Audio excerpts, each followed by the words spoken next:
Alors, la sophranalyse, c'est une thérapie brève, puisqu'en fait, on compte généralement une vingtaine à 30 séances par personne, selon les objectifs en fait, qu'on se fixe au départ. Et en fait, c'est une thérapie qui va agir sur 4 plans. Donc, en fait, au niveau des croyances, en fait, au niveau du mental, du comportement qu'on peut avoir, émotionnel, bien sûr, et physique, quand justement, après, on a des symptômes psychosomatiques. Donc ça va vraiment en fait prendre la personne en fait au global.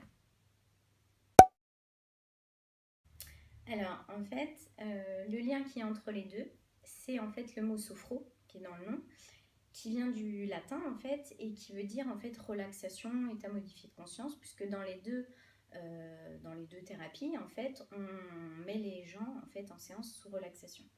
La différence, c'est qu'en sophrologie, en fait, on va traiter par exemple un symptôme, le sommeil, etc., ou le stress en lui-même, alors qu'en sophroanalyse, nous, on va s'intéresser en fait à l'origine en fait du symptôme pour l'éradiquer une bonne fois pour toutes.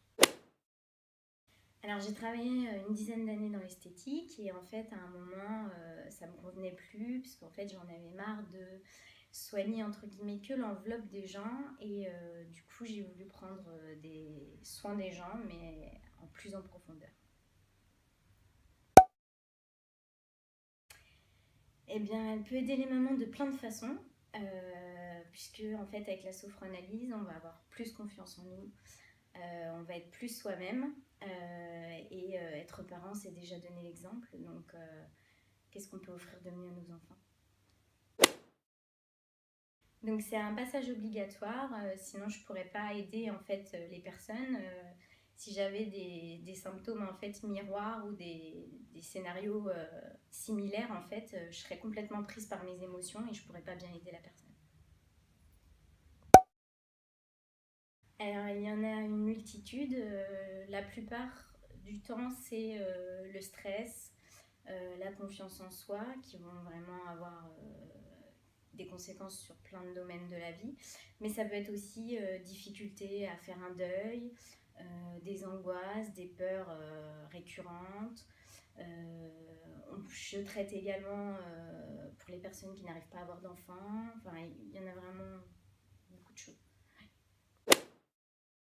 Alors, une séance dure 1h15 environ. On va mettre la personne en fait sous simple relaxation, donc totalement consciente. Et on va aller pouvoir comme ça dialoguer directement avec l'inconscient et donc remonter en fait à l'origine des problématiques que la personne a actuellement. Alors je ne peux pas faire de séance à mon enfant puisqu'en fait il faut tout le long de la séance fermer les yeux, etc. Donc ce serait trop difficile pour un enfant de ne pas pouvoir ouvrir les yeux, etc. Et la deuxième raison également, c'est qu'en fait, il faut vraiment avoir une partie adulte pour avoir des prises de conscience.